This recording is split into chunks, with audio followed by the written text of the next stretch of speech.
5:50 KTSA news time is 10:08. Here we go. The weekend underway, and Gang of Four set to take on the big stories of the day and the week with our gang. We're going to meet them in just a moment, and of course, you can hang with the gang and vote in the JR poll at 599-5555. Did the president and his party make the case this week for 4 more years? Yes or no? 599-5555. Friend me on Facebook and leave your thoughts, as many people already have. On the Gang of Four today, he is the owner, or one of the owners. His family are the owners of the Los Barrios family of restaurants. Louis Barrios, welcome back to Gang of Four. Thank you, Jack, and good morning. Good to see you. And the owner of the finest collection of casual wear I have ever seen. Look at this shirt. They're called Louis shirts. Look at this. Isn't that nice? Isn't this nice? Nice, yeah. Very nice. Thank you. Always Between look my great. sister and my wife, they keep me. You got to stay cool and well-dressed. comfortable with the work you do, right? Amen. And you're That's running right. around, getting ready. You're building a third location. That's right. It's doing well. We're framing the restaurant right now on Westover Hills Boulevard, close to SeaWorld. Be named after my mother, Viola's Ventanas. Nice. And hopefully we'll be opening on this side of the new year, but otherwise on that side of the new year. So that's We're on your side no matter which side. Thank it you is. very Thank much. you for being here today, Louis. Gilbert Garcia is the City Hall reporter for Plaza de Armas TX.com and the author of a terrific book about Texas politics called Reagan's Comeback. And welcome back to Gang of Four. Thank you, Jack. If you don't mind me giving a little plug, the book actually just came out in paperback this week, so Oh, I just want nice. to let people know if their preference is for the paperback edition. Yeah, no, I'm a fan of that book, and you did a great job with it. We're glad you're back with us. Thank you. And then our favorite Ron Paul guy, Carlos Abelar, is back on Gang of Four. And even though things didn't, work out so well for Ron Paul's candidacy, it's been the year of Ron Paul, right? I mean, Yeah, it's been the year of Ron Paul, plus he set the foundation for future Liberty candidates and policies to keep moving forward. and you also got married this year. Yeah, I got married and Beautiful bride. happily married guy right now. Good, I'm glad to hear that. Right. It's important that you say that, whether it's true or not, but now that it is true. All right, here's one of the headlines. 2008, yes we can. 2012, no one could have. That seemed to be the theme this week for the Democrats. We didn't get it done, but hey, who could have gotten it done? Louis, you're laughing. That's so disrespectful. I'm sorry, Jack. It's just that the tone is totally different.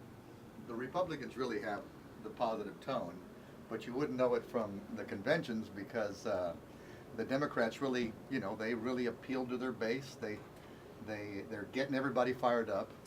And I think the Republicans missed out on a good opportunity, even though they really are the party of change. They're talking about entitlement reform. That is very, very necessary. As a business person, I'm very concerned what's going to happen with interest rates, the debt, as the interest rates go up. And so I'm amazed by it because a lot could have been done. There's an old Turkish proverb that says, no matter how far you go the wrong way, turn around. And there was no turnaround here. And we're going to carry on forward. And Carlos' wife says that to him all the time. No, I'm just kidding. Do you think that in a way, guys, political party conventions, we spend too much time talking about them because they really are shows staged for the entertainment of a very limited number of people who need to be enthused and amped up. So they'll go back home and do the selling that is required. It's kind of like the big convention for people that sell Avon or Tupperware, right? I mean, you get them excited, so they go home and sell more of the product. The substance that we used to see at conventions where actual business took place. Or where there was some suspense about the outcome. That's gone. But I think they are significant because, in looking at this race, the numbers in the polls between Romney and Obama have not moved much at all in the last few months. And so it's looking increasingly like this is really going to be all about turnout. Who's going to excite their base?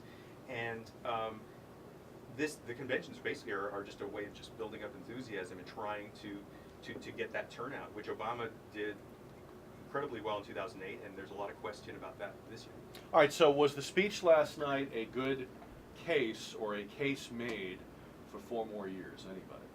I think, and other people have said this too, I think Bill Clinton made a much better case for Obama than he did himself. And I think his speech, until the end, was pretty flat, maybe by design. Even the soaring part at the end was basically saying, we're taking the harder path, but it's going to lead to a better place. I mean, it's a really an unusual message to say, vote for me and we're going to have the harder path.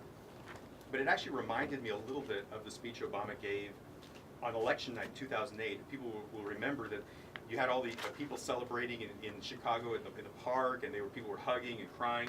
And Obama came out and actually gave a pretty somber speech. It wasn't really this exultant speech. It was basically lowering expectations, saying things are really going to be really tough.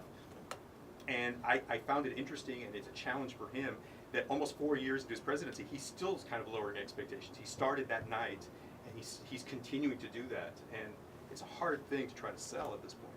Carlos, was there anything in this, I know you're a Republican and you're a Ron Paul backer, but was there anything in this Democratic convention that sounded like a positive argument? These guys are saying no. Yeah, well, the only positive argument that Obama did yesterday and the convention might have done is that they're giving out the perception that the Democratic Party is the peace party or the party that's going to stop the wars and all that.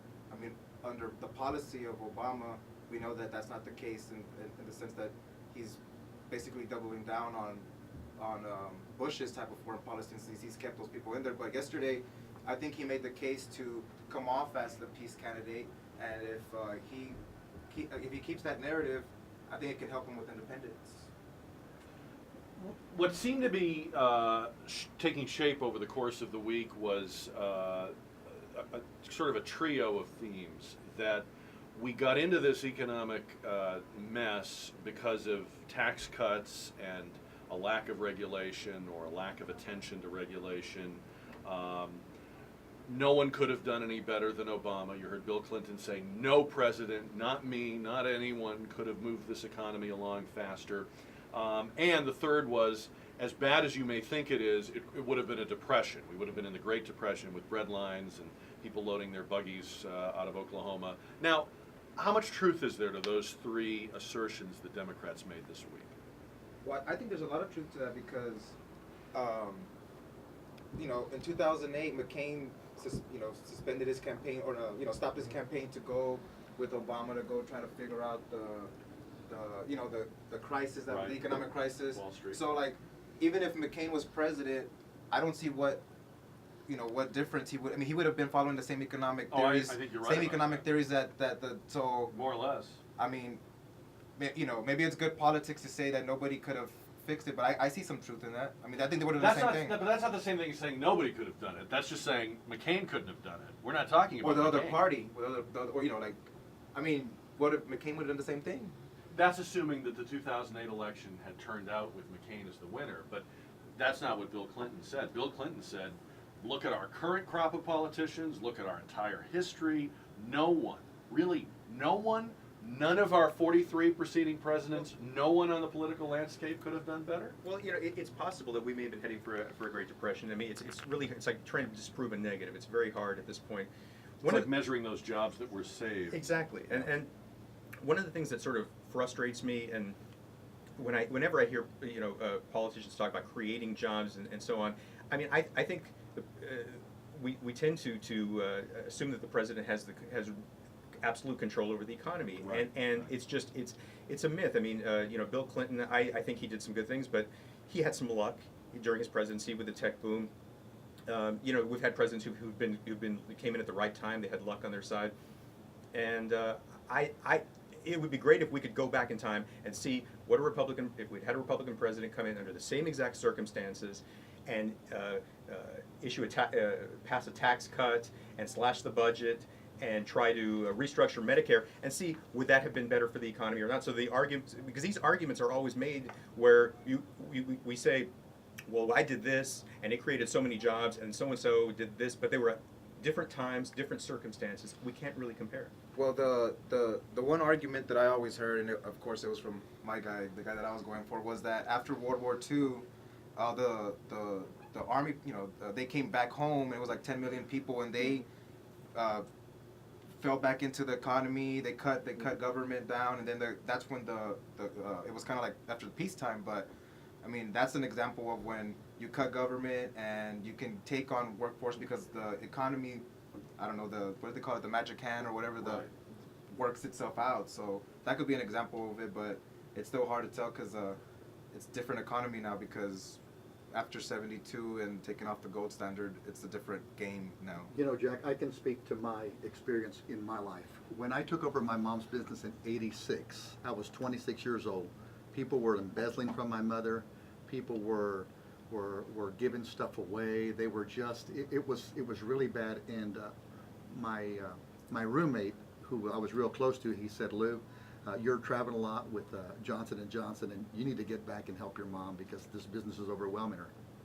And I took over the business, and the first thing I did was clean house. The second thing I did is gave the good people increases, as little as they were, and then I gave them a promise. I said, if you guys stay with me and we build this, then we're all going to benefit. And it's been, 20-something years, and we have turned around my family's business. Now, Chris Christie has done something similar in Jersey, and so I think somebody could, but you have to hit the brakes. You have to start doing a lot of things right, and you have to, basically humble yourself between your team, and you got to take the courage and get the trouble out of. You got to weed the garden, yeah. And I don't think he did any of that. I see government growing, and I see all these government agencies, the EPA, OSHA, ICE, all they do is they come and they find businesses. At the Restaurant Association, we have seminar after seminar after seminar what to do if this agency comes in or this agency comes in. It seems like government is growing so much, it's becoming the 800-pound gorilla that needs to feed itself. And so a people in fear of their government instead of a government. That's in fear exactly of its people. right. It really is. And to speak to Carlos's point as well as yours, and in fairness to the president, the circumstances we're in aren't the result of the last 3 years or 3 years plus Bush's years. I mean, we've been heading down this road for a very long time. Demographers have been telling us, not that we all listen to them, but they've been telling us for decades. But isn't he, in fact, the one who promised, I'll get this done in 3 years or it's a one-term proposition? That's kind of hard. When you've said that, it's kind of hard for me to come to your defense now. And it was funny, he said during the speech yesterday, I never said this was going to be easy. And I think some people probably did think it was going to be easier than it's turned out to be. Well, he was one of the people who said it was going to be easy, so in fact, I don't think he gets to claim that. Yeah, So if the results are in that Keynesian stimulus policy didn't work, well, Romney's going to be implementing Keynesian economic policies. He might put the brakes on some, but what I'm worried about, or that I've thought about, is that if Romney wins and he puts the brakes on, and maybe the collapse does come the way that some free market economists say it's going to come under Republican watch, and then everybody's going to say, see what they did, right, caused everything, and after that, oh yeah, it'll just be socialism all the way, because they'll say that was, well, you know what I'm saying? Do you want to be the president? Who wants to be the president for the next 4 years, given what is probably going to happen anyway? I thought one of the interesting things that Bill points he made, which was a statistic that I'd never heard and apparently is true, that over the last 52 years, 28 years under Democrats, 42 million jobs have been created, net growth, and under Republicans in 28 years, I think it's 24 million. And I mean, again, I don't think that necessarily proves a lot, because the circumstances have been different for different presidents. But I guess it sort of shows that there is really, that whenever we hear sort of pat sort of ideas coming from either side, that we're the job creators, or our ideas are guaranteed to work. I don't think anybody's ideas are guaranteed to work. I really don't. And I thought that was a funny thing to say for a couple of other reasons. One of which is, why do you pick the 52-year mark? Why not include Eisenhower? Yeah, kept Eisenhower out of there. who the economy Right. was like booming so fast we couldn't keep up with it. Or another way to think of it is, were the policies of those Democratic presidents, Different. did they resemble in any way Yeah. the policies of current Democratic presidents? And that's a great point. One of the things I was thinking about, getting back to the point I made about tying the president to the economy, is I think it's a post-Cold War sort of preoccupation, because before then we thought of the president more as the commander-in-chief, Right. and now it's like he's the steward of the economy. And I was looking back, 1968, when there's the most turbulent year in American history, and so on. The unemployment rate in 1968 was 3.5%. I mean, the economy was in great shape, Yeah. but neither Humphrey nor Nixon even talked about the economy, because there were so many other issues going on, and That is now interesting. that is the preoccupation. How about that? All right, we're going to talk some more about all of these things with our gang. Gilbert Garcia right there from Plaza, TheArmasTX.com. Louis Barrios from from Los Barrios, Carlos Abelar from the Ron Paul wing of the Republican Party, or maybe we should say the Republican wing of the Republican Party. Back with more Gang of Four. It's 10:23 on 550 KTSA.